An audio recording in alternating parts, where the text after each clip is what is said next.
Welcome, everybody. I think we'll get started. I want to welcome all of you to the first event of the 2011-2012 NYU Reynolds Social Entrepreneurship in the 21st Century Speaker Series. An afternoon with One Laptop Per Child Foundation Chairman and Founder, Mr. Nicholas Negroponte. My name is Gabriel Brodbar. I'm the director of the NYU Reynolds Program. And for those of you who don't know who we are, we're a cross-university initiative housed at NYU Wagner. And each year we identify pattern-breaking visionaries from across 11 different schools at NYU and provide them with the funding, the resources, and the networks to help them realize their visions of change. We also provide a whole host of social entrepreneurial resources to the entire university, including new classes in social entrepreneurship, a social venture business plan competition, and of course, this speaker series. And I am thrilled to be able to kick it off this year with Mr. Negroponte. I think he is a true visionary. As one of the very first speakers at the very first TED conference back in 1984, he predicted the advent of the electronic book, the proliferation of touchscreen technology, and the ubiquity of interactive video and television experiences. And he did all of this in about 30 minutes. So I think we're going to learn a lot today in the hour and a half we have him for. I also think he's a fantastic example of what the NYU Reynolds Program would describe as a type 1 social entrepreneur. And a type 1 social entrepreneur is an individual who sees a hole in the social fabric and would rather die in a ditch than not fix it, and fix that hole in a way that's sustainable and very often done on a massive scale. Type 1 social entrepreneurs do nothing short than try to create a new social equilibrium through pattern-breaking ideas. And to this end, in November of 2005, Mr. Negroponte unveiled a very pattern-breaking idea. It was a prototype for a $100 laptop to be put in the hands of every poor child around the globe. This was an absolutely new and innovative approach to a seemingly intractable problem, educating the world's poor on a global scale in a way that provides them with the opportunity to lift themselves out of poverty. I also think Mr. Negroponte has a lot of the characteristics of what NYU Reynolds would call a type 2 social entrepreneur. And type 2 social entrepreneurs are the people who want to build the infrastructure that's needed for these ideas to truly take root and flourish. To that end, he didn't just develop and champion this idea of putting laptops in all these children's hands, but he developed the One Laptop Per Child Foundation to run like an extraordinary, efficient, and lean business. He created strategic partnerships across the public, private, and not-for-profit sectors. He developed massive distribution scales. He installed real-time feedback loops. And all of this helped to ensure the sustainability, the scalability, and ultimately the efficacy of this idea that he had. Now, fast forward 6 years. Because of his idea and because of how he grew it, there are now 2 million laptops in the hands of children and teachers in the poorest regions of 46 countries and 6 continents. And that includes 95,000 right here in the United States. Before he did his pioneering work in education, he was a pioneer in the world of artificial intelligence and computer-aided design.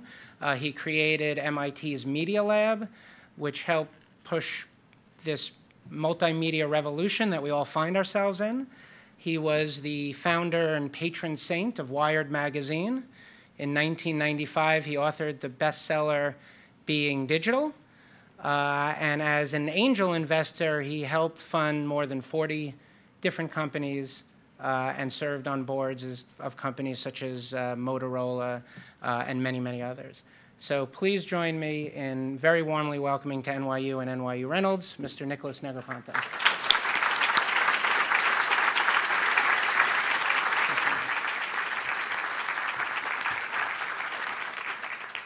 And you did that without notes. You know, That's pretty impressive. You know, when I listen to introductions like that, I don't think it's me. I think it's someone else. And let me just tell Dell that. Searching for update. Yeah, isn't that, it's criminal actually, that systems do this to you. Let's see if we can get rid of there we go. What I'm going to do is use only 45 minutes. Maybe I'll run on a little bit more, but do as much as possible with questions and answers. When I gave talks about one laptop per child, let's say 5 years ago, when we were getting started, it was all sort of wishful thinking, and it was all it was a proposition, if you will. But now, 6 years later, there's just a lot of evidence in the field and lots of examples and many things I can tell you.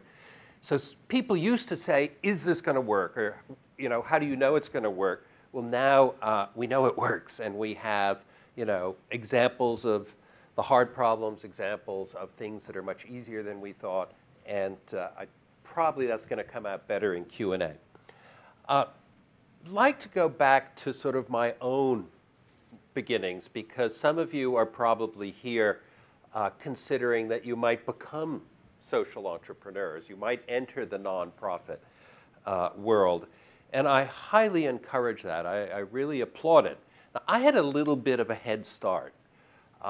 You know, when you meet people and they say, well, I came from a poor family and through education I worked. I didn't. I actually came from a rather rich family. And we didn't have the imperative to go into business.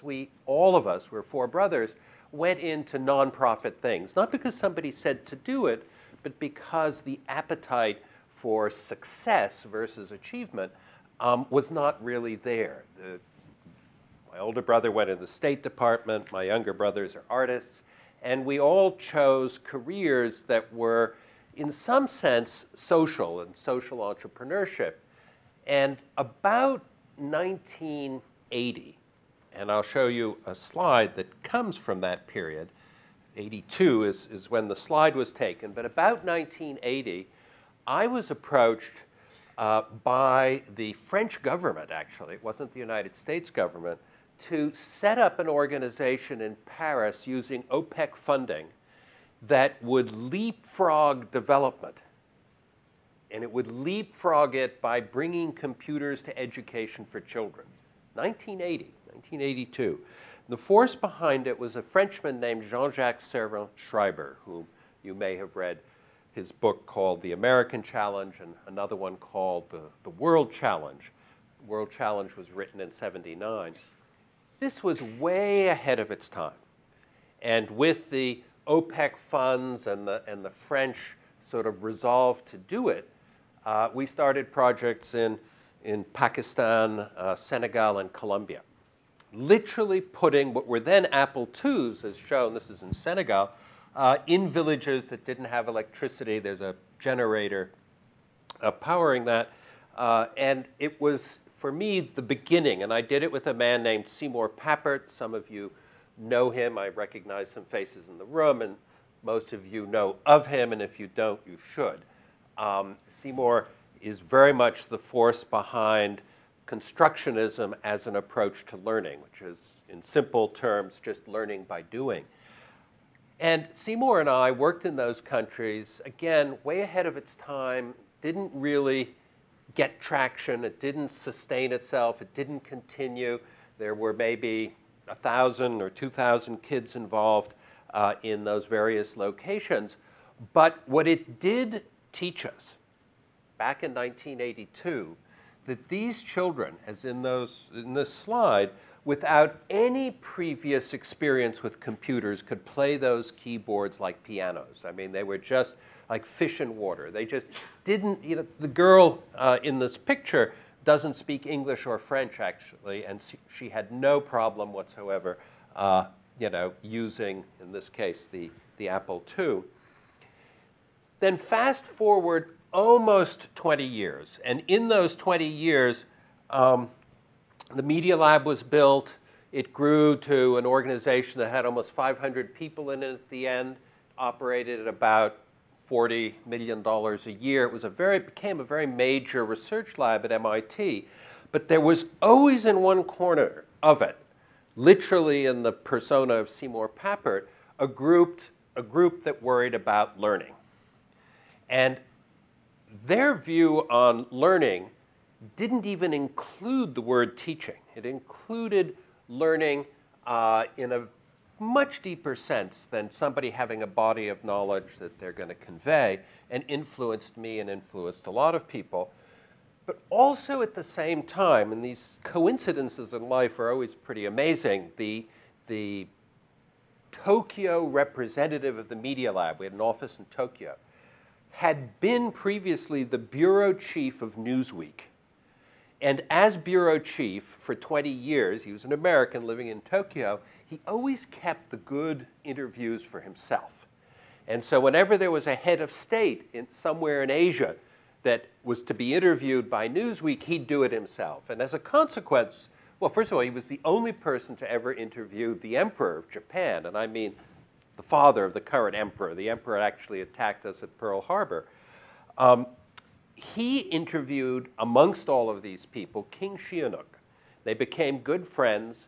They wrote a book together, and King Sihanouk said to him, come to Cambodia, and I'll give you sort of license to publish with complete journalistic freedom, an English language newspaper. Bernie started a hospital, and then he started schools. And by the time he was starting schools, we at the Media Lab were still in a period where companies would give us lots of free hardware at the end of the year so that all of the things in the lab were really new and reflected well on the company, on the condition that we got rid of the old hardware. Old meaning 12 months old. So we put it in a container each year and sent it to Bernie in Cambodia and got the new stuff from whoever was giving it. But by about the year 2000, when PCs really became more plentiful, the margins on these and the price of sort of hardware had dropped so rapidly, nobody was giving us free equipment anymore. So I had to tell Bernie, I'm sorry, there are no more containers coming to Cambodia. But he was so persistent, and he's still alive today, but he's so persistent. I finally said, Bernie, I'll make a deal with you. I'll give you the first school, personally, on the condition you never ask me for another computer your whole life. And he agreed, and I gave him, and this is the school that was built with that.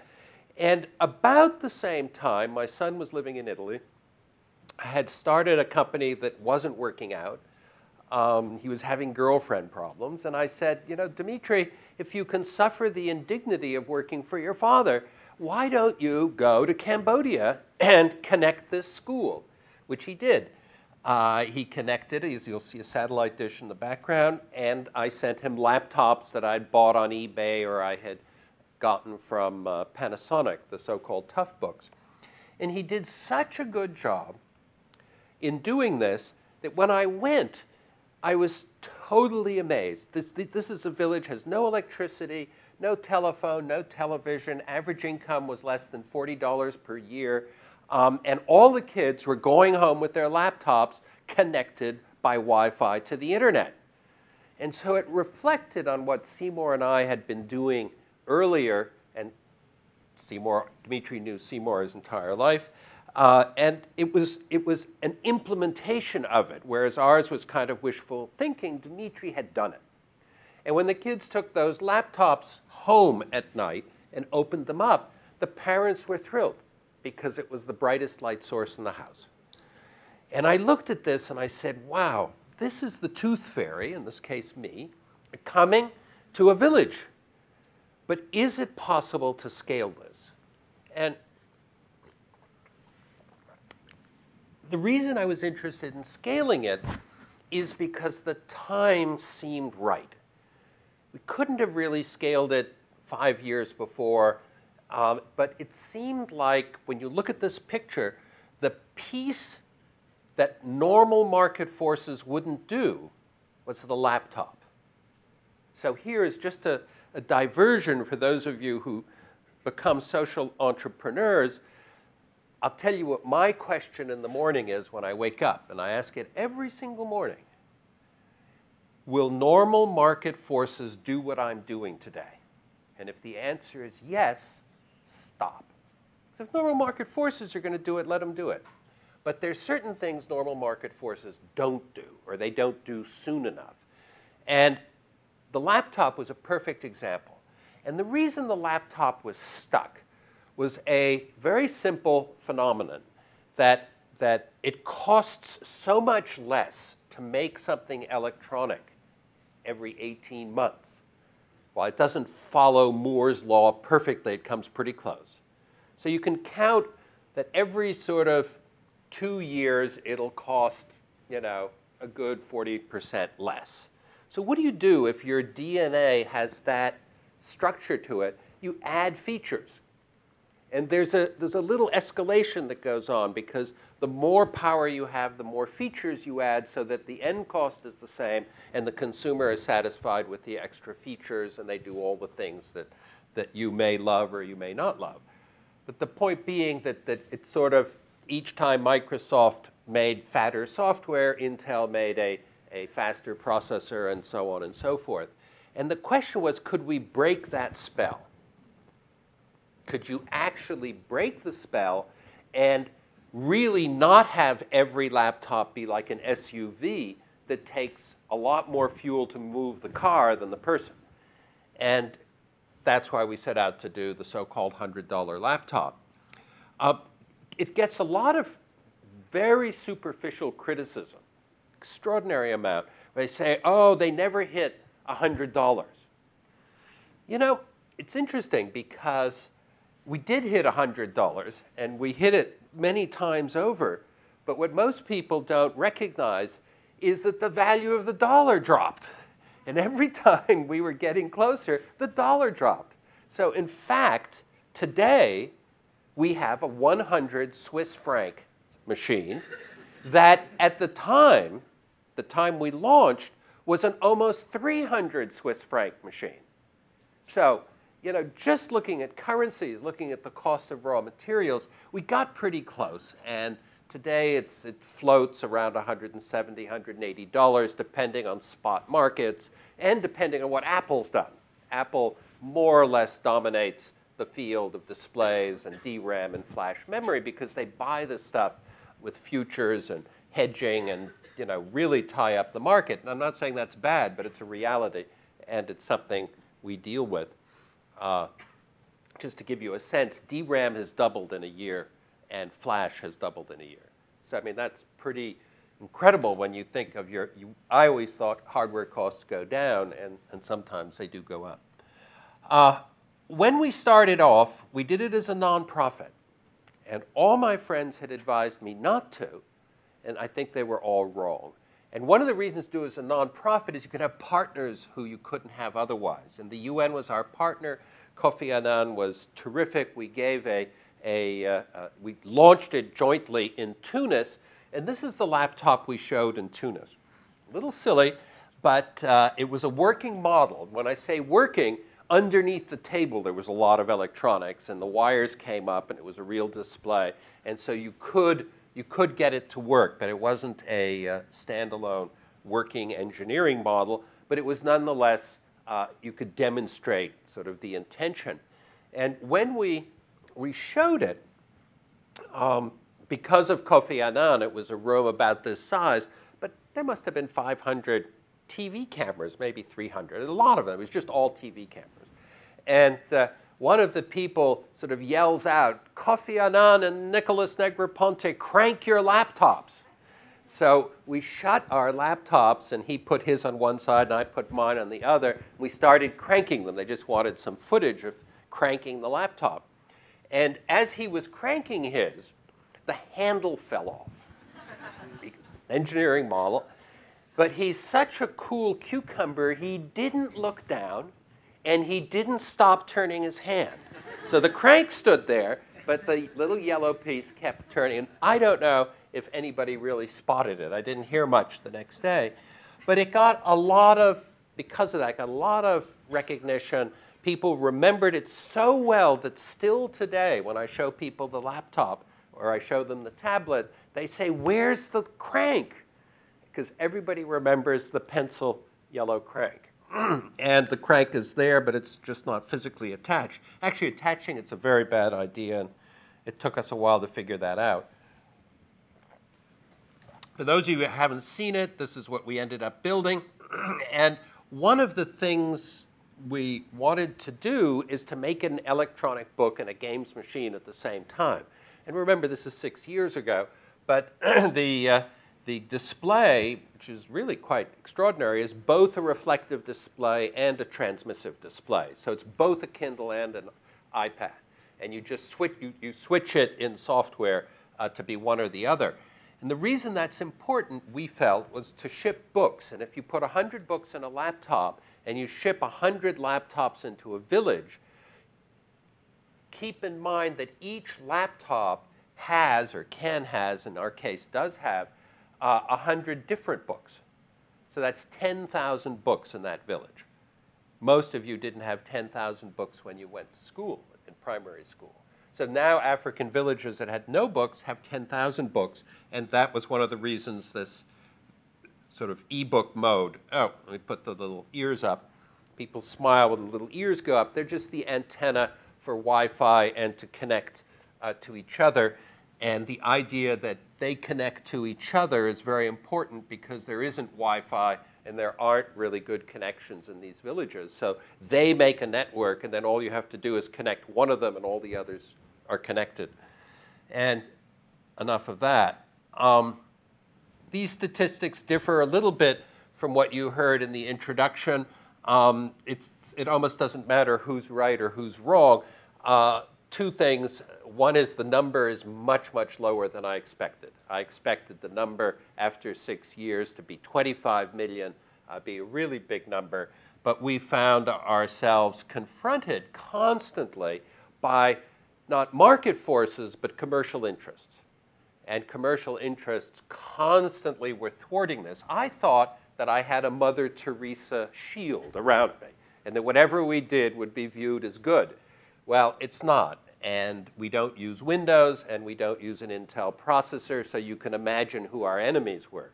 And it was very, very hard because of that. But it still got out.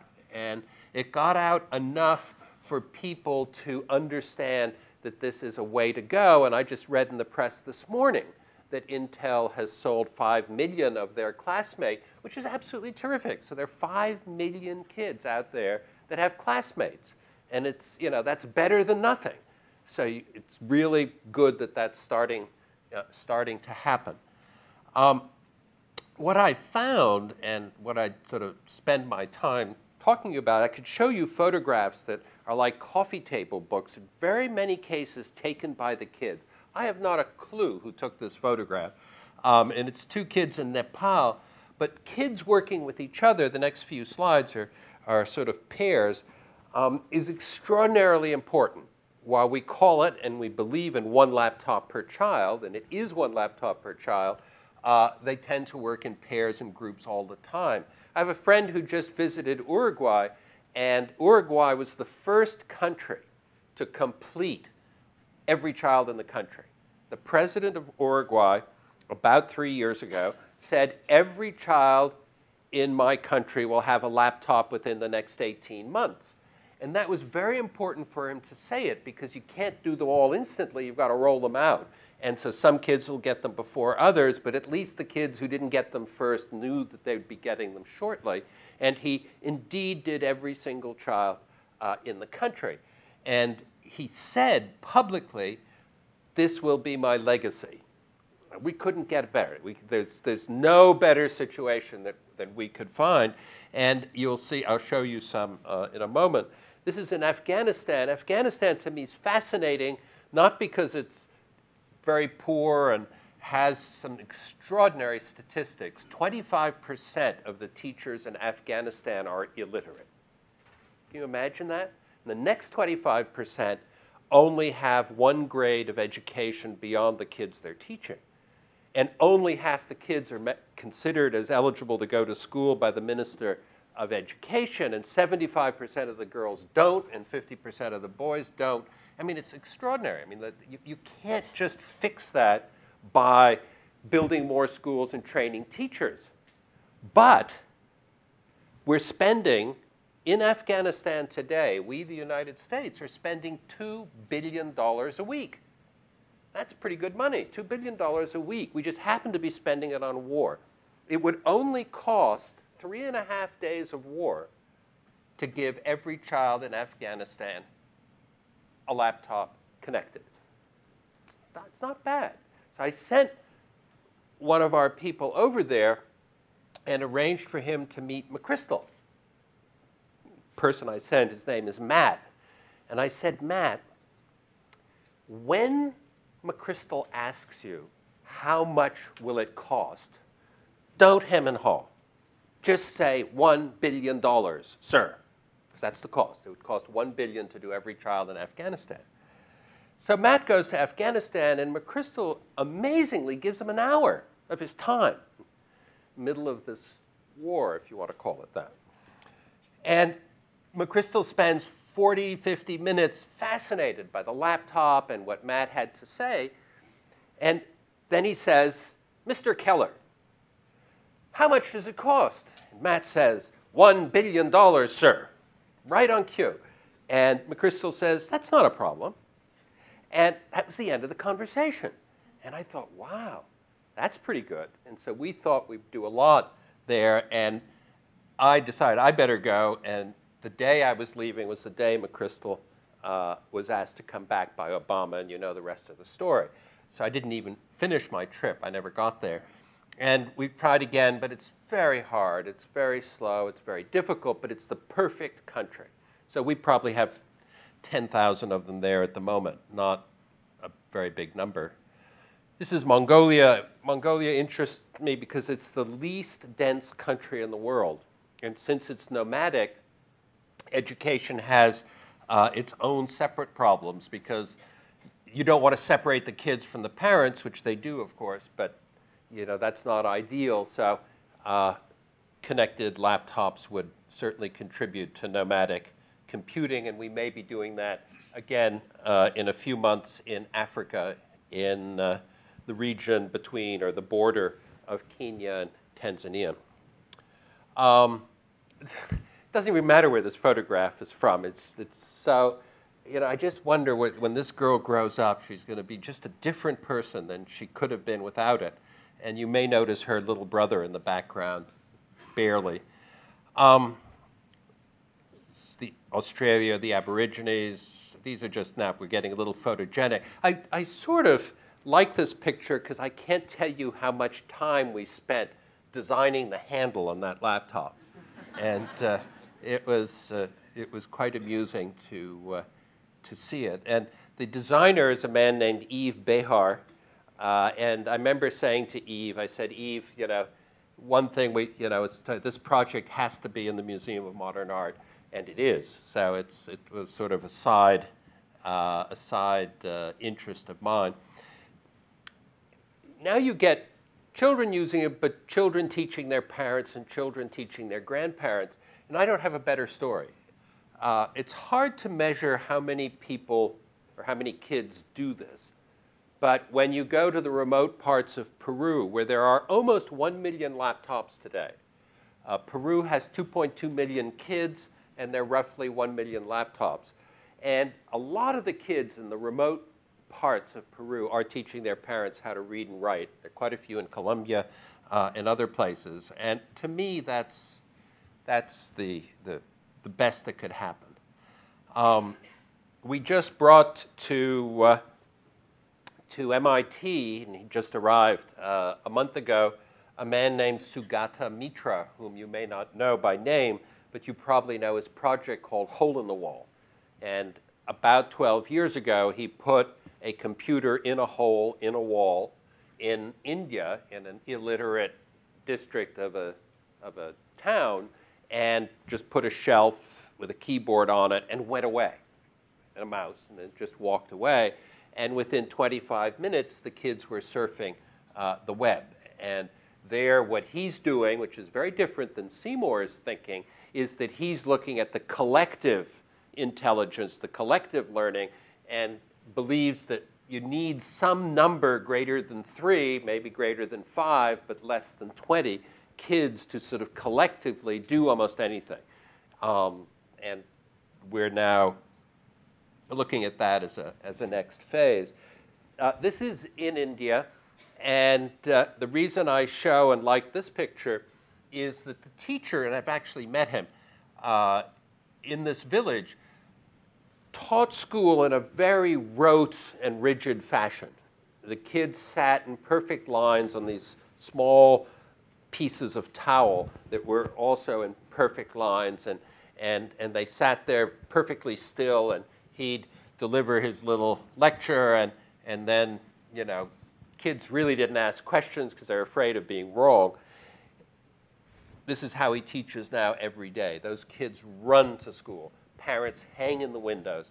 It's just completely changed it. And we do get criticism that we're not teacher-centric enough, that we are sort of, by virtue of sort of crediting the children with being able to learn a lot more than most, that we are anti-teacher. And yet the most enthusiastic people, to be honest with you, have been the teachers like him. This would be a more typical setting, and it's not necessarily the one that I would advocate. And this is in Nigeria. It didn't really continue as a project, but it's a different setting. The classroom, when it's still like this, is really quite different. This is Ethiopia, and this is Uruguay. I want to tell you 2 stories about Uruguay. One is the teacher in this room had been teaching for 30 years when the president of Uruguay announced that he would do every child in the country. And she said to herself, you know, I've been teaching for 30 years. What am I going to do with laptops in my classroom? So she went and asked for early retirement. She went to the Social Security. And they said, yes, okay, but it takes us 3 or 4 weeks to process it. Come back in 4 weeks. And in the intervening period, the laptops arrived. And within a couple of days, and this was her classroom, she was so inspired by the energy and what was going on and the kids that she went immediately back to the Social Security office. And yes, you guessed it, she asked for late retirement. And one of the things that happened early on in her classroom was that a child, because we insist the children take them home. And she had given an assignment that had to do with cows. These are 10-year-old, I think 10 or 11-year-old kids. And a young girl got home and told her mother and father that she was a little behind. She didn't really have a good idea on what to do with cows and what to do for her class project.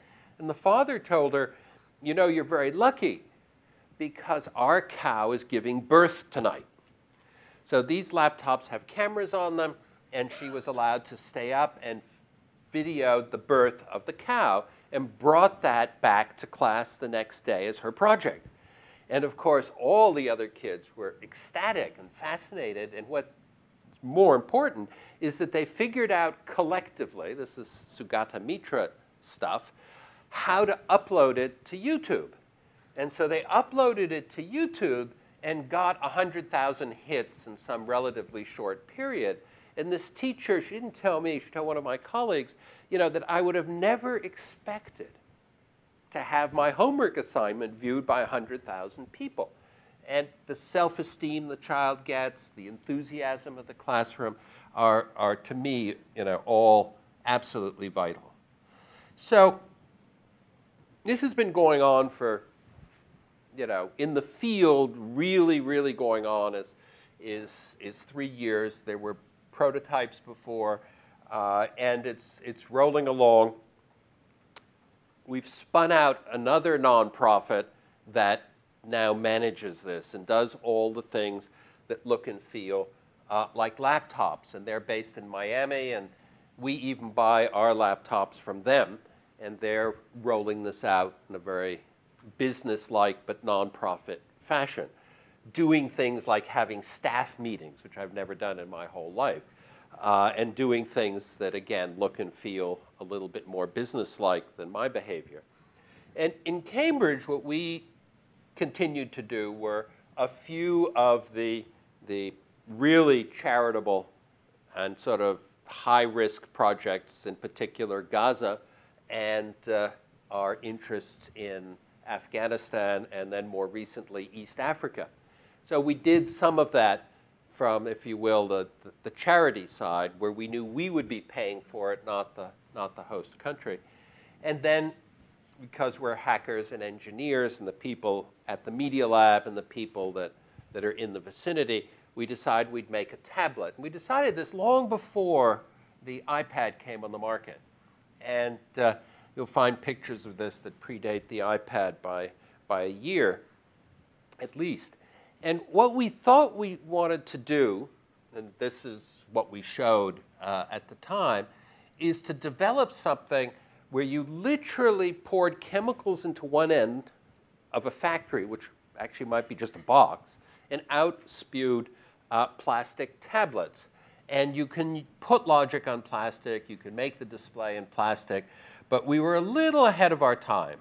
But this was the models we showed and what we intended to do. And then we got stuck on the plastics. And a little later, I said, let's not get stuck on the plastics. That'll happen, and maybe market forces will help us, or maybe we go back. But let's do something that really demonstrates that the price can be very low and that it can be something that uses very little power, and it could have all the properties that our laptop had. And by this time, the iPad had come out, and quite a few sort of copycats had come out with Android, or in a few cases, something else. So it was very different than the laptop scenario. In the laptop period, nobody was making a laptop. So for us to make one was not our interest, but it was a requirement. We had to. This time, it's a little different. So I'll show you what we're doing, and then I'll tell you why I think it's important. So this is what's being made right now, and it is, you can drop it from probably 2 or 3 stories. We'll see what the final numbers come out. They actually have real drop tests where they manufacture these things and drop them like crashing cars.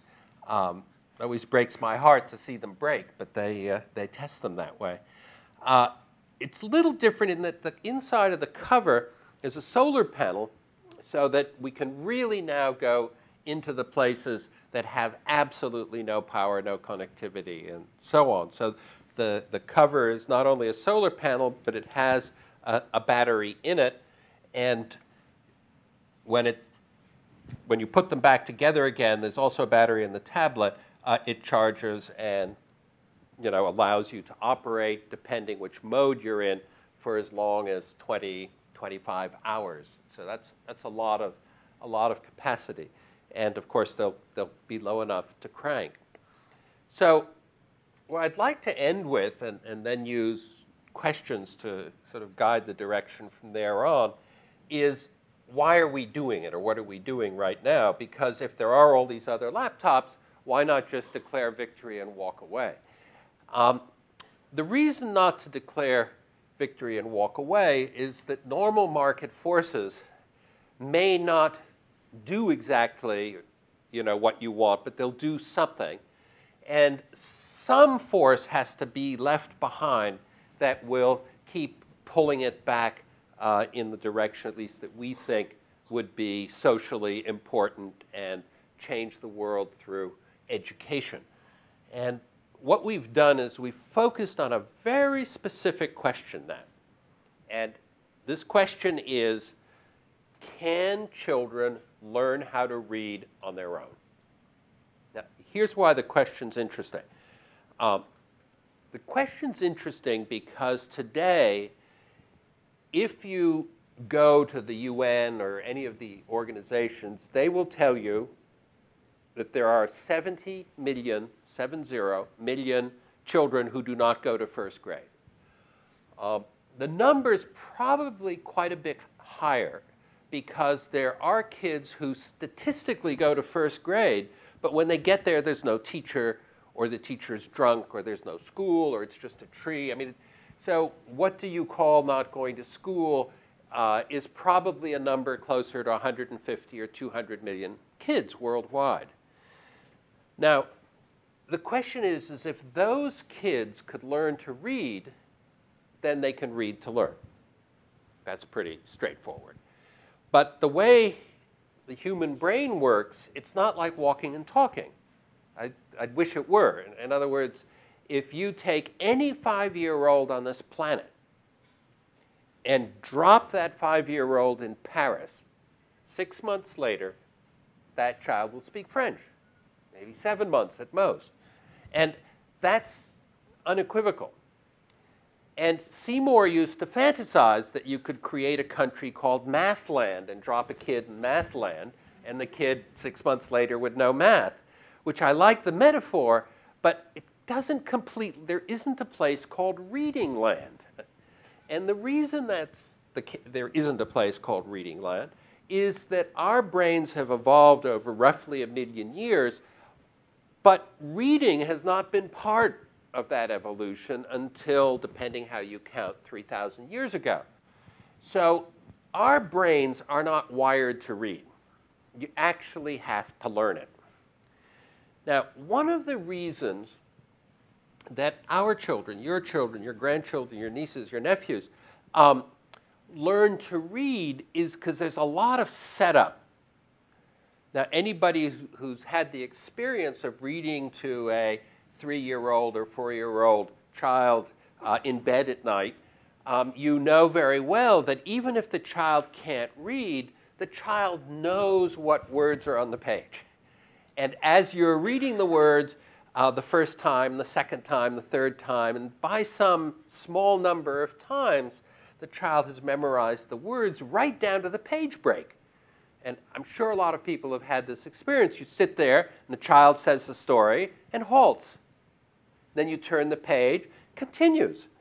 And then and if you ever try to accelerate this by turning 2 pages at the same time to get to the end faster, you get caught. Okay? And so the child is by no means reading, but the child learns very early on that there are things called words and stories and narratives and so on and so forth just in that process. So take something, this is by no means all we're doing by any means, but it would be so easy to take 1,000, 5,000, I don't care what the number is, children's stories and put them on a tablet and have the tablet read them to the child. The words illuminate as they're being read, and you just have the tablet read it to the child. No, it's not going to be the same nurturing. It's not going to be a father or mother in bed doing it, but at least it's something. And that could be part of lots of other things. Maybe the other things are games. Maybe the other things are cartoons with captions on them.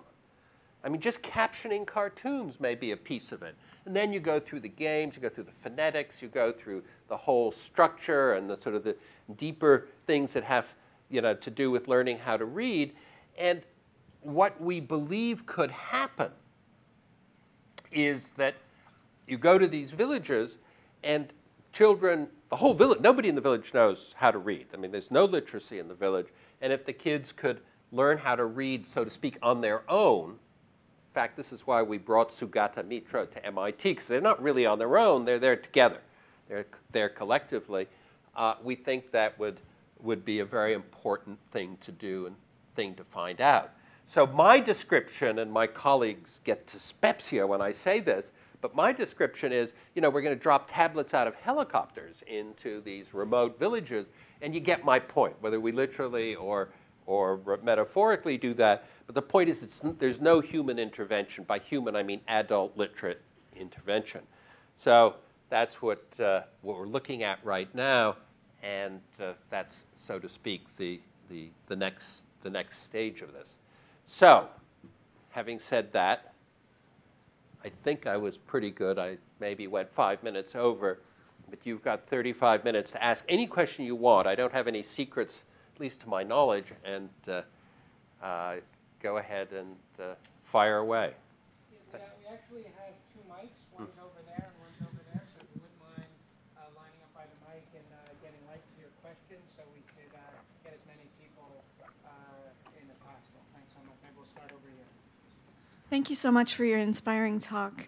I'm Christina Arnold, and I'm a second-year ITP student and a Reynolds Fellow. And I just have a question mainly about India. I know that you've had a special focus on India, and it was interesting to me to read about how the states, some of those states are cooperating with you, but not the government itself. And I'm wondering, what are the couple of reasons why not?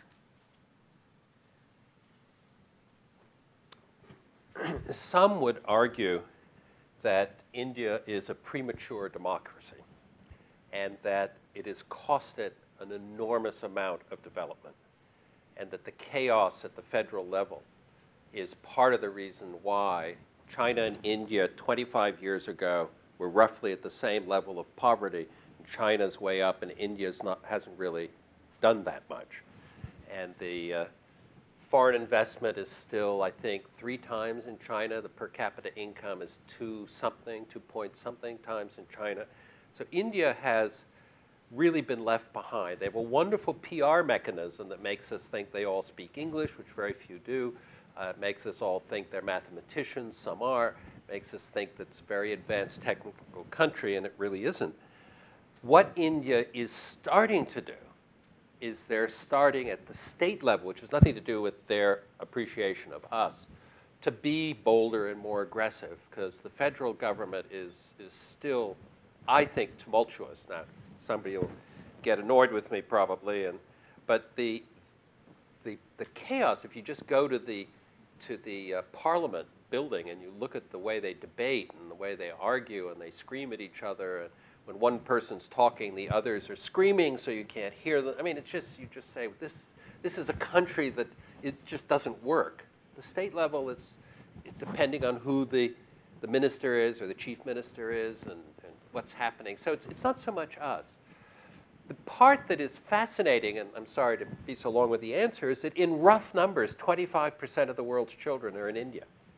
I mean, it's 24% or something like that. So it really is a country, and we are going to work more there, and Sugata Mitra is going to help us, and they've done this tablet. In fact, we have their tablet at MIT, and we've studied it. I expected it to be terrible, and it's not. Okay, it's not great, but it's not terrible, and it can be fixed pretty quickly, and they can do, so we look forward to working with them. Yes? Hi. My name is Marcelo. I'm a second-year student at Wagner, also Reynolds Fellow, and I wanted to ask you your advice for us, students interested in the social field and having impact. And so you started having massive impact in the social field after developing your career and your profession for many years. So what do you advise us in order to maximize our impact in the field in terms of developing the skills that we will need to have that impact? Well, it's a hard question, and your observation is absolutely correct. I had another career, and I didn't start off at the age of 22 and decide I wanted to be a social entrepreneur. I didn't even know it. And I did things that were nonprofit and were academic, and it was research, but I didn't know the developing world well enough. I think today, you sort of, it's pretty binary. That you get to, when you graduate, you can sort of do one of two things. You can either be a non-profit entrepreneur through the NGO route, where you get involved with maybe a technical, non-governmental organization, and the other is that even though technically the United Nations is an NGO, you can do it through more government. You can make a career. I wouldn't advocate it, but you could make a career in the UN or in agencies like that. And people do. I mean, people do that.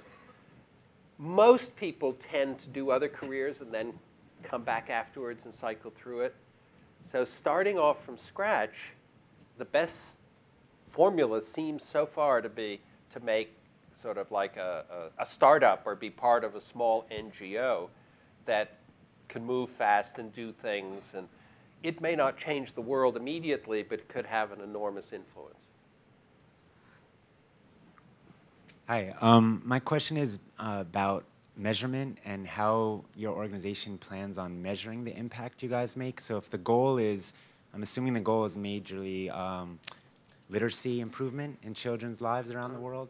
All right, do you guys have something in place, some mechanism to go into Peru and see these million children that have received your laptops in 5 years, 10 years, how their lives are going to improve? If not, how do you really, how does it justify the whole project?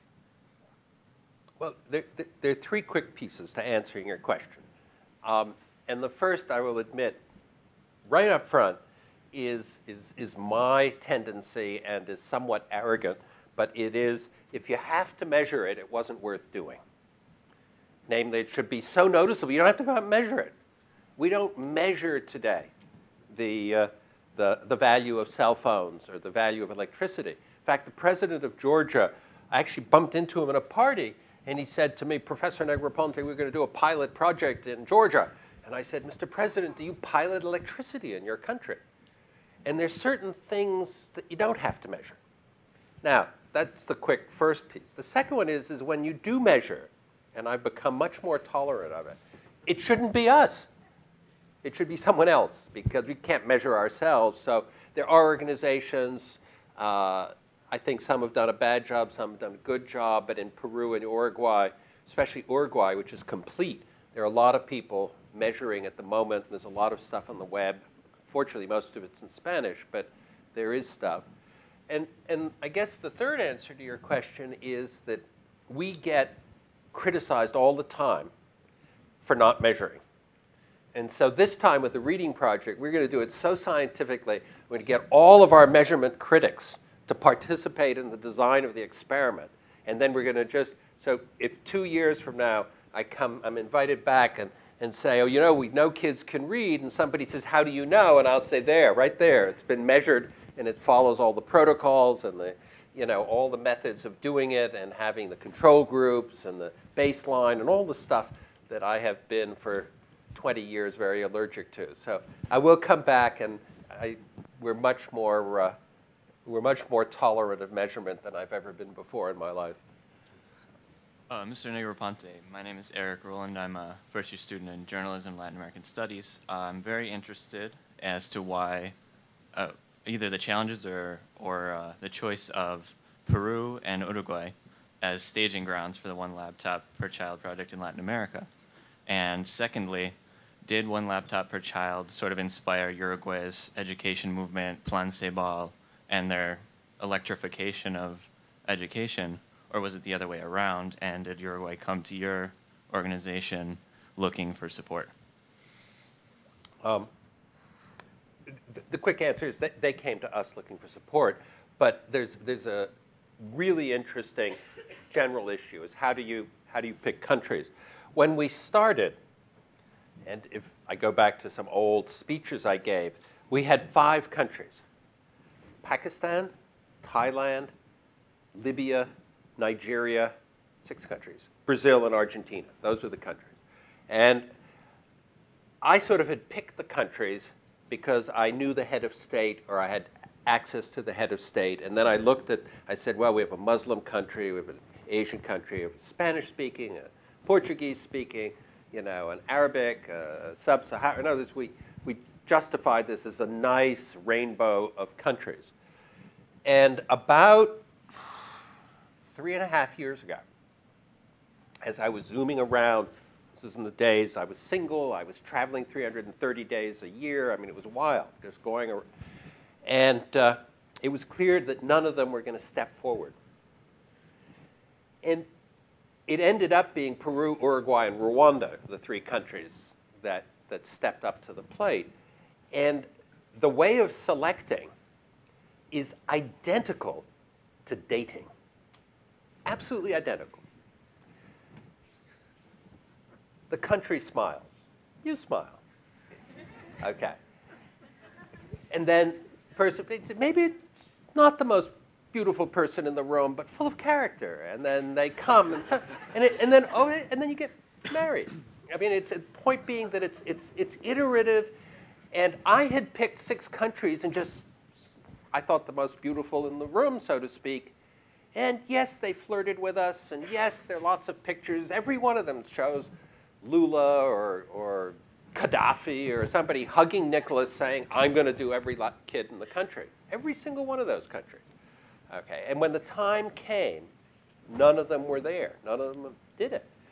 But Tabaré Vázquez, who was the president of Uruguay, said very quietly, I want to do that. I'd like to meet him. And Garcia in Peru said the same thing. Paul Kagame in Rwanda said the same thing. We hadn't gone to them, and then they came to us, and we became, and so on. And so you iterate, and you build up a relationship, and boom, you do those countries. So that's actually what ended up happening. In the beginning, we didn't realize that, and we made a lot of noise with these other countries, which turns out in retrospect to be okay, because there was so much noise in the press. The people in Taiwan building the laptops saw all of this buzz. And so they put, at one point, there were a couple of thousand engineers working on this project, which is a little inflated because it includes some open source members, but still, it was a big engineering project. And it was supported by the buzz, not reality. And then reality was Uruguay, Peru, and Rwanda. At this side. Thank you for your lecture. My name's Tom. I'm an exchange student doing my MBA. I'm from Australia. My question's regarding the business model that you've set up. Do you fund this program through trying to attract funds from NGOs, or is there some aspect of self-sustainability to the program?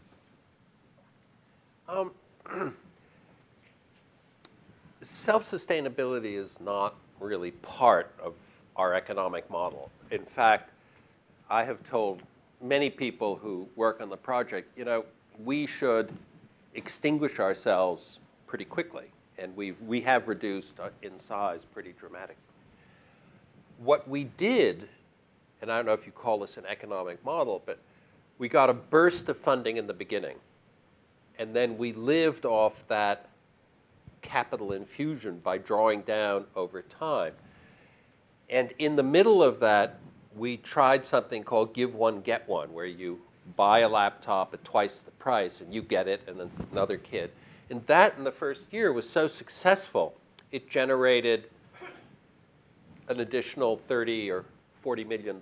So it was, but it only worked once, because once we did it, it was not really repeatable. So if you count our engineering activity and you count the cost of the laptops that are in the field, it's close to $1 billion in the past 4 years. But most of that money comes from treasuries. It doesn't come from NGOs. It doesn't come from the Gates Foundation or the MacArthur Foundation or the Ford Foundation. It comes from treasuries. And one of the reasons we looked at treasuries is that they, even in poor countries, have much deeper pockets. And the cost, the economics of the laptop is such that the cost of ownership, that includes purchase, maintenance, connectivity, all those things, is $1 a week over 5 years. And the $1 a week isn't going to work in Afghanistan, but it is going to work in Uruguay and Peru. Certainly going to work in Uruguay. And so the economics for the country were more important than our own. So we've been living off capital almost since the beginning, and I don't look at it as something that should be sustainable. In fact, we'll probably run out of capital within less than a year, and maybe there'll be some other infusion, but we don't spend any time worrying about our own existence, and we don't charge, the One Laptop Per Child Foundation does not charge margin on the laptops.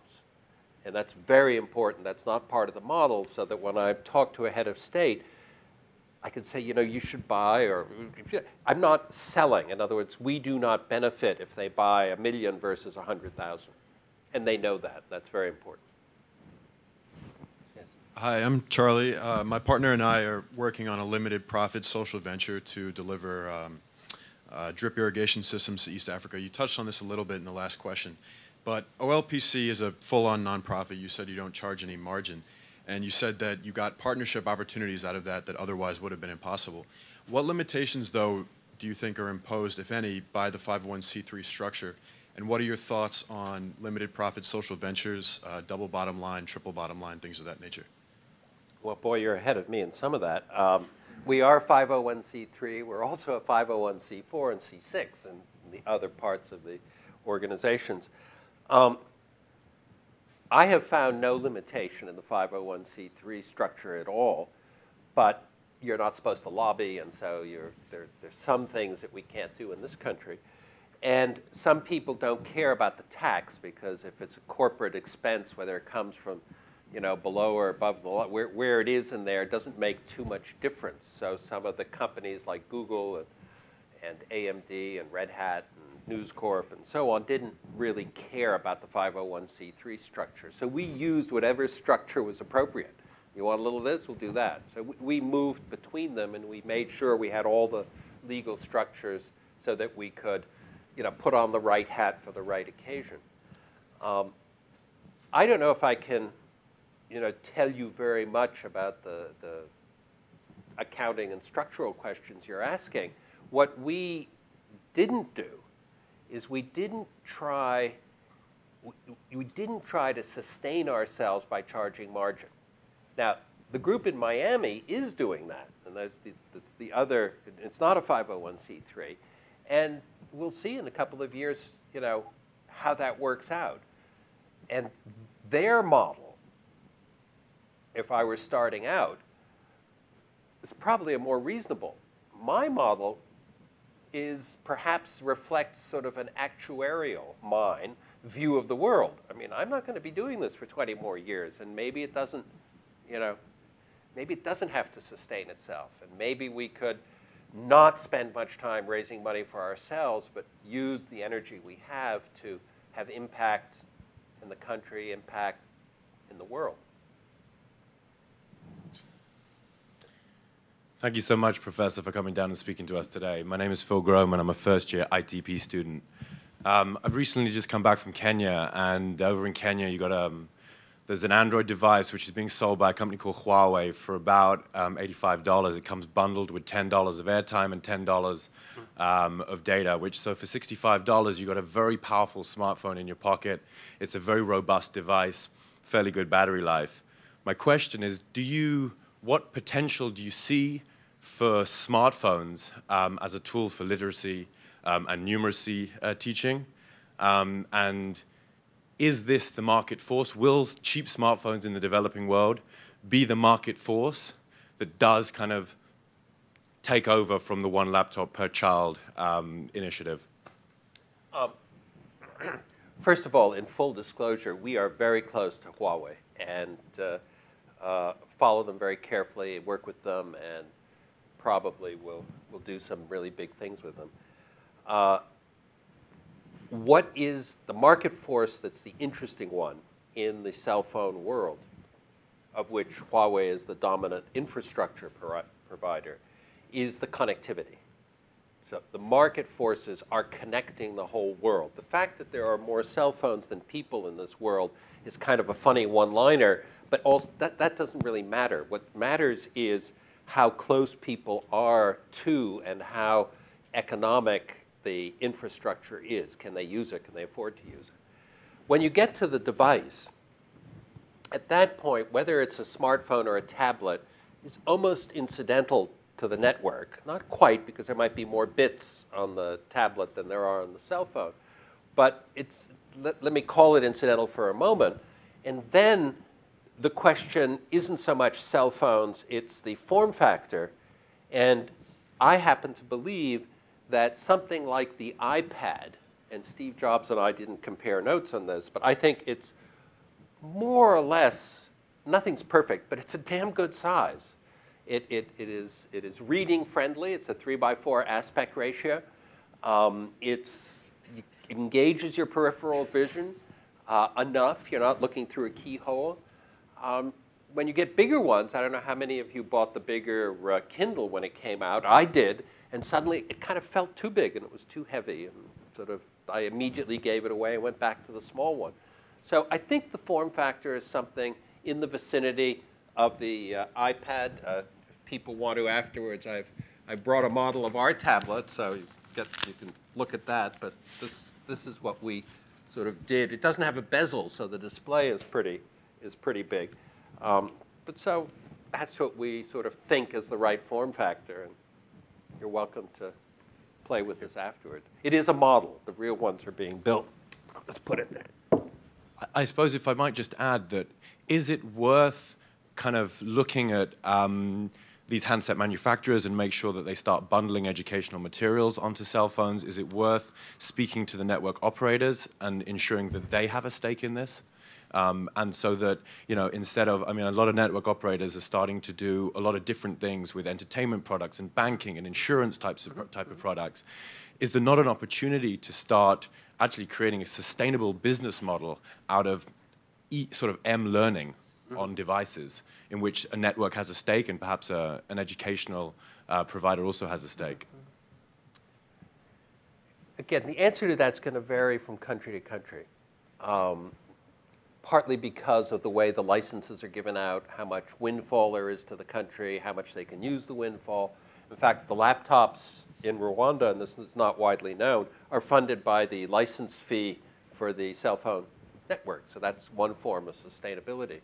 The handset manufacturers, as such, have really been pretty, I don't know what else to say, pretty stupid over the past 5 years.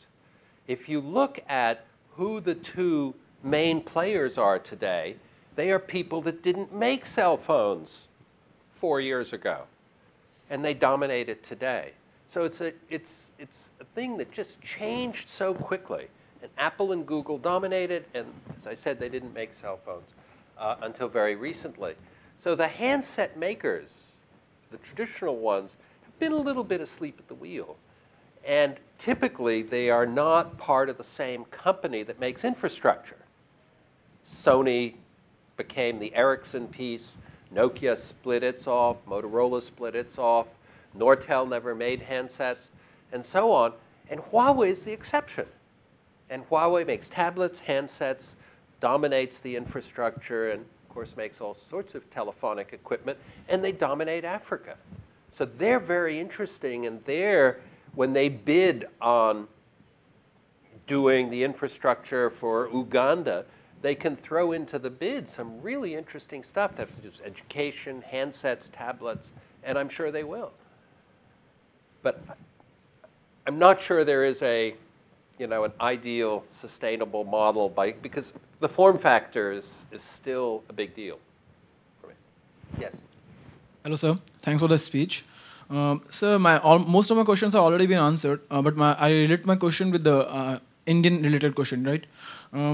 I belong to a very small place in India, and I did my education from there. I understand the problem of education, in India, as well as the problem of the immature democracy you mentioned. But if an individual or a group in India would like to be a part of OLPC or the groups who are working in this field, so what are the criteria you are looking for, and how can an individual or group can approach you and work in the same domain? Because most of the NGOs in India are basically working for the funds and grants, not actually working in the right direction.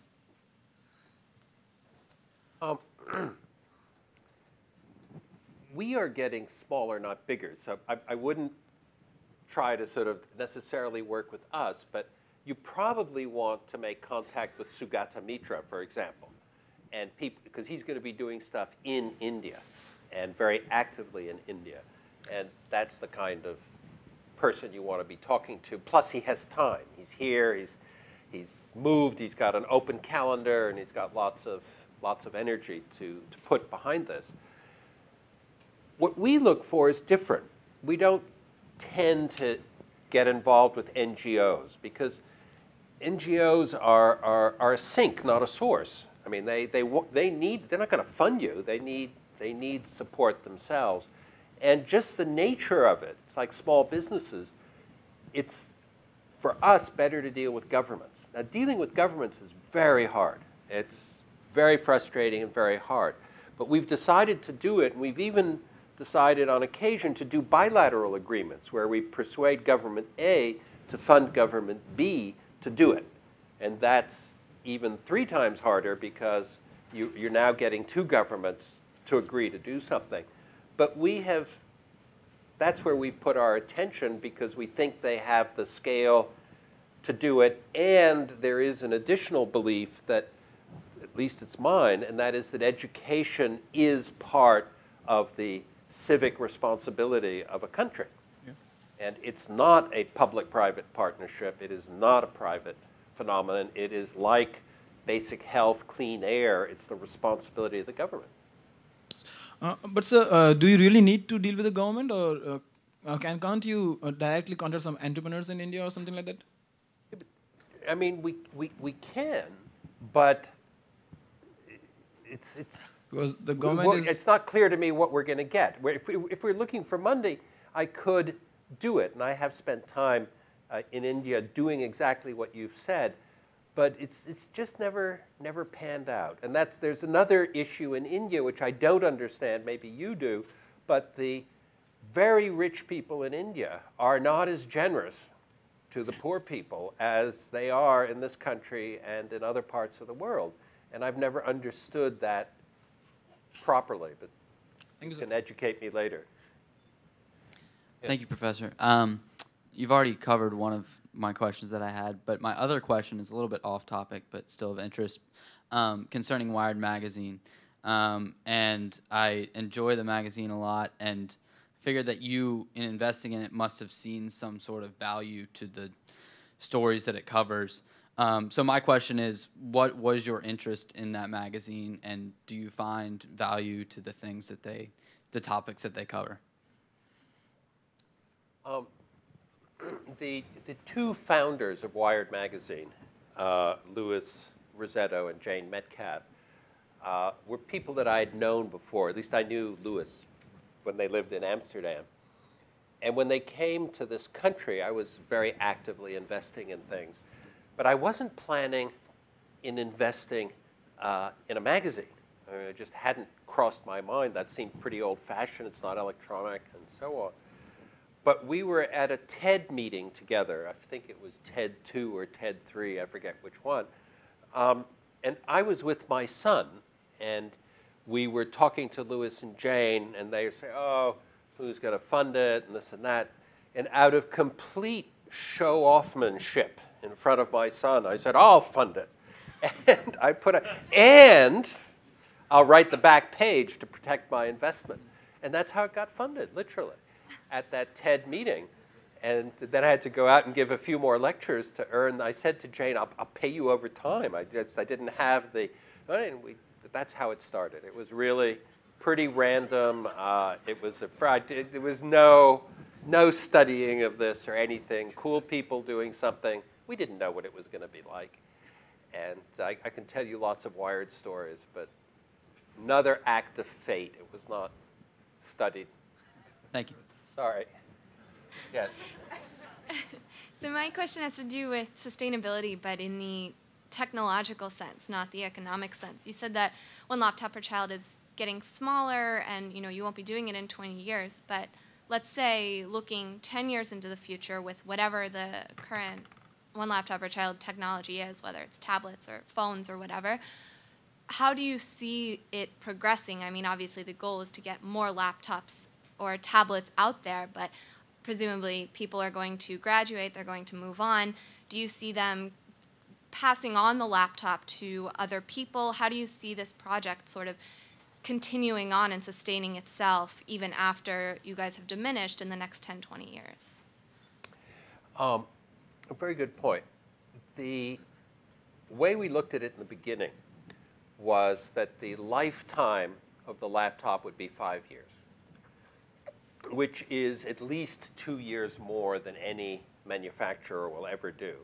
And the battery, just the battery having a 5-year lifespan for the number of charges and discharges is a very hard technical problem.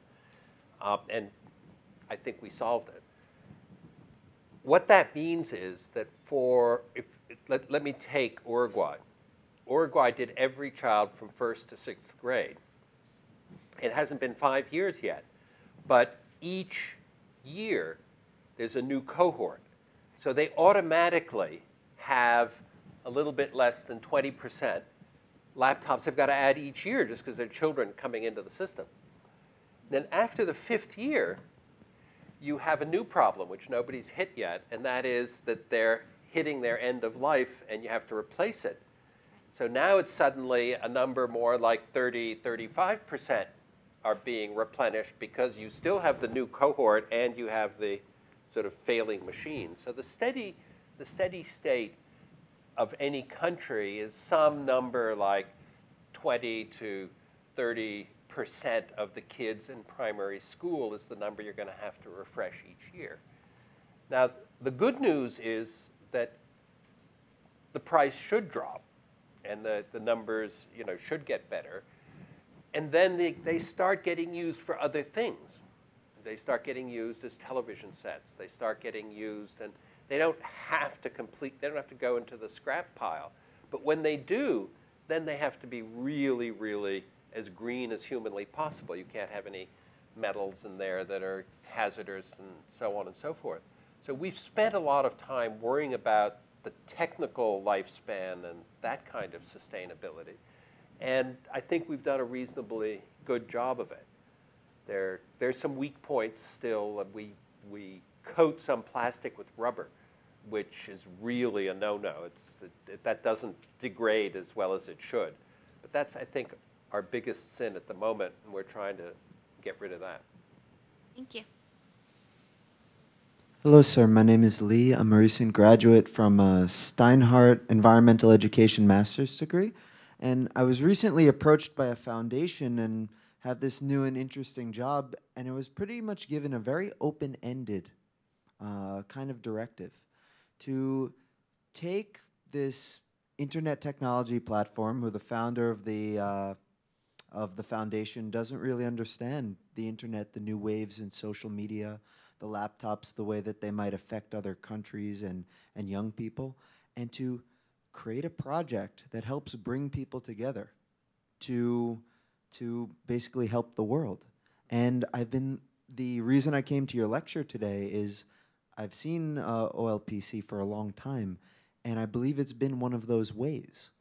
And I'm kind of being given an opportunity to build on a next wave that's related to, could be social media, mobile devices, some form of networking people together, kind of the way some of these innovative nonprofits have, maybe made picture frames by mothers in some other country and get funders here to buy them and tell the stories to people. What do you see is up and coming? What can I hook into and help push the momentum for? Because I'm given the rare opportunity to really do good service, and I'd like to do it. And I think you have some ideas on how maybe that can help me on that path. Well, that's a long question. It's not that. Sorry. There's no Thank quick you. answer for that, other than hire a few people in the room that are probably looking for jobs in the same domain. When you work with networks, whether it's the Facebook kind of network or it's something, much more informal, you get numbers very quickly.